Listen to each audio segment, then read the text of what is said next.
మాది పేద పార్టీ, 120 ఏళ్ళ అనుభవం ఉన్న పార్టీ, మమ్మల్ని మించిన సిపాయిలు లేరు అని ఒకటి జబ్బాలు తరిచే, ఒకటి మెడలు తరిచే డైలాగులు కొట్టి మేము ఇచ్చేస్తామన్నారు.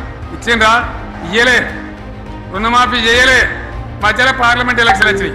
అప్పుడు నాకు కాలు ఇడిగింది. కుంటుకుంటున్నాం మెంటుకుంటున్నాం. మళ్ళీ నేను బయలుదేరిన. ఆ దెబ్బకి ఏం చేసిండ్రు?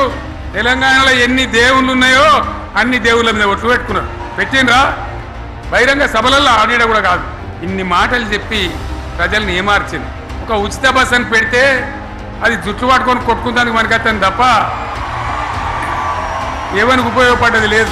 ఆ మహిళలే అంటారు మాకు ఎందుకు ఉచిత బస్ దరిద్రం, మాకు అవసరమే లేదు అంటారు. అటువంటి ఒక పథకం పెట్టి ఇక ఇప్పుడు మళ్ళీ పెద్ద నోరు పెట్టుకొని వాళ్ళే మాట్లాడతారు.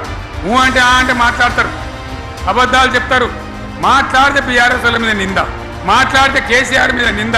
ఇది ఒక అలవాటు చేసుకొని ఎవరికి నోరుంటే వాంటే లెక్క అనే పద్ధతిలో అడ్డమైన మాటలు